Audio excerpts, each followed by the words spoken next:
Billy Lynn's Long Half-Time Walk alongside Kristen Stewart. He followed it up with roles in The Favourite, Mary Queen of Scots and Harriet. He also won a Grammy after collaborating with Taylor Swift on her 2020 album Folklore.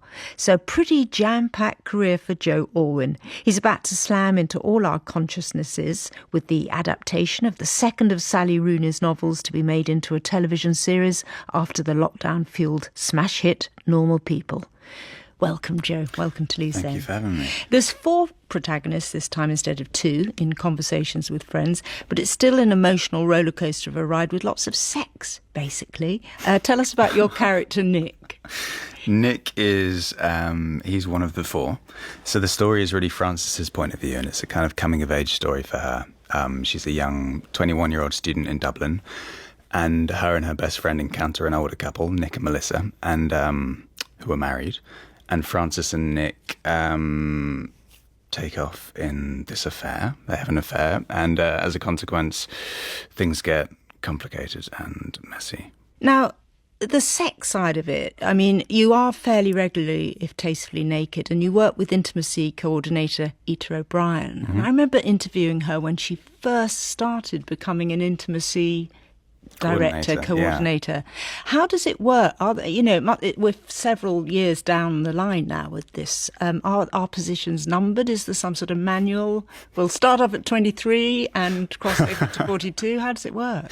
She, it's amazing what she has done in the last few years to kind of help out with that. She essentially comes in and does the bit that takes the embarrassment out of the room by rolling around on the floor and showing you what shapes she thinks you should be making. I mean, it essentially becomes like a piece of choreography. She wants to help Lenny tell the best versions of these scenes. And he spoke about them like extensions of conversations. So they're not just there for the sake of gratuity. They hopefully feel slightly different, and each one has a slightly different meaning and feeling and tone and purpose. And she basically, in a very technical way, helps put them together. Are you ready for the trajectory that, I mean, you're already high profile as a musician and as an actor anyway, but if you think about Normal People, which had over 63 million views, are you ready for that kind of Paul Mescal effect that your character, might spring you into all our consciousness? I mean, it's hard to ever know what will become of anything. I think our first and foremost feeling is that we just hope people enjoy it. I think where Normal People had a more kind of conventional motor driving it of 2 people in a relationship together apart, there are 4 people in this, and there are different configurations, and where your loyalty falls might change and not be as clear, and it's not as black and white in some ways. Yeah. I'm really fascinated. Your mother's a psychotherapist. To my mind, that must be the dream. Or is it the nightmare? Well, Which way does that go? Is it tough? Could you get away with anything as a teenager? It's fine. It's a question that everyone always asks. She was great to talk to. She is great to talk to, but you don't need to be a therapist to be great to talk to, I suppose. I never felt like I was having to lie down on the couch every evening. So she just, her work is her work. But yeah, I mean, she's my mum at the end of the day. Oh. But she's great to talk to. Were you thinking of going into a similar sort of career at one point? Were you? I find it really interesting. I think if I didn't do this, I would be interested in doing that, maybe. I mean, I suppose there's a similarity that you're listening to people's stories and empathising with stories and trying to understand people. And to a degree, that's what you're doing as an actor as well. I quite like, in Conversation with Friends, I noticed that there's a lot of pauses, like there were with Normal People, where it feels like a lot is happening in the pauses, if that makes sense, not just in the dialogue and in the acting. You can do so much just with a pause. I guess there's a similarity with, psychoanalysis, where you let people sort of soak up what's happening. Yeah. No, there's a lot in the unsaid. And in terms of Sally Rooney, I think that's one thing she does so brilliantly, is capture those characters who aren't able to communicate particularly well. Yes, because usually we're also terrified of a gap or a space. If we left a gap now, we'd all start frantically jutting in, trying not to leave anything sort of as just... Break the flow. Yeah.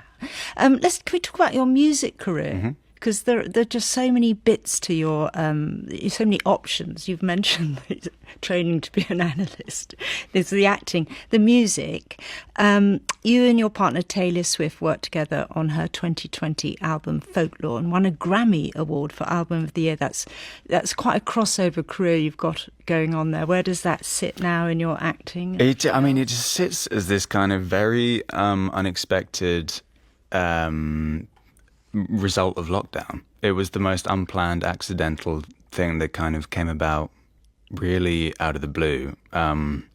It wasn't planned. It wasn't kind of, let's see what happens if we can work together. It was just messing around on a piano and being overheard. And overheard by who?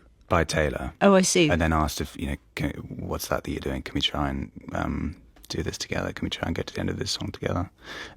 So writing it from there. So when you were messing around with the piano, you weren't imagining that she was going to wander over and start No, singing? I was just trying. Lovely. I was just trying to fill my lockdown day. Right, okay. And then you just thought, actually, this is slightly working. Well, yeah, but again, but not really with the expectation that anyone would ever hear it, really. And lyrics-wise, did you come up with lots of the lyrics, and were you just having a little tinkle? Yeah, singing badly as well, yeah. Is your voice on there anywhere, sneaked in the background? It's not, thank God, you'd know. So do you think, is this something you're sort of carrying on doing now?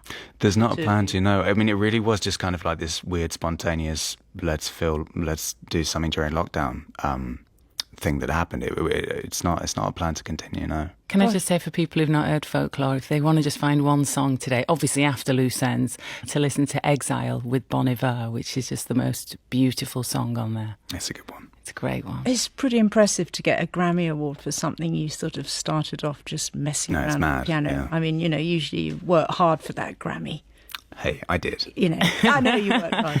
Joe, thank you so much. Thanks Conversations with Friends begins on BBC Three tomorrow. All episodes available on iPlayer that day.